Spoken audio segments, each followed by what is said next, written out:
statements, it says, by the will of Allah. He created the bird by the will of Allah, turned it into a real bird by Allah's will, healed people by Allah's will.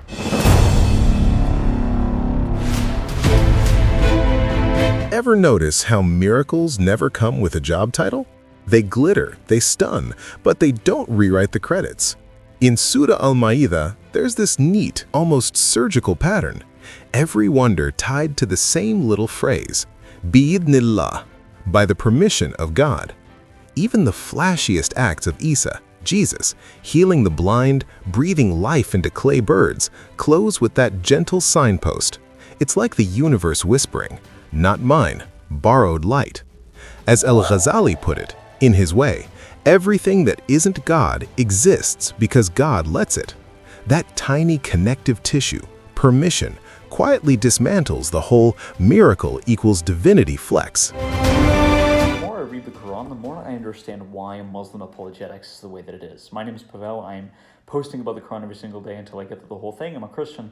And it's very interesting. As I was finishing up Surah Al-Ma'idah, the 5th chapter of the Quran, as I was reading the last, 20, 30 verses of it, it stood out to me, the things that it was saying about Jesus. This is another one of the passages that talks about Jesus, Isa, that helps you understand the modern Muslim perspective. And it says some very interesting things. For example, it talks about the certain acts of Jesus, about how he spoke from his infancy, according to the Quran. How he molded a clay bird and breathed life into it and became a real bird, how he healed people and cured blindness, these types of things. And it's interesting because in this chapter, after each one of those statements, it says, by the will of Allah. He created the bird by the will of Allah, turned it into a real bird by Allah's will, healed people by Allah's will. So there's that, and I'm going to tell you where I'm going in a second. And then the second thing is also, Allah will ask him on the Day of Judgment, did you tell anybody to worship you as a god? And Isa says, supposedly he's going to say, no, I told people to worship you alone, my Lord and your Lord. And so I think about that, and I think about the arguments that guys who do Daawah, that try to invite people into the Muslim faith, use when they're trying to argue from the Bible that Jesus is not really God.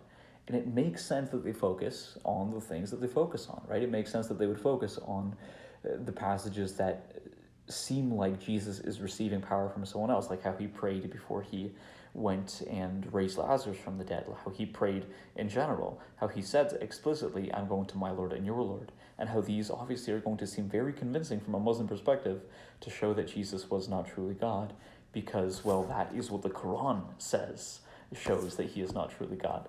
Now, I think as a Christian, I can very much explain those things in context and how those things in the whole of Scripture still support Jesus' divinity. But here's the thing.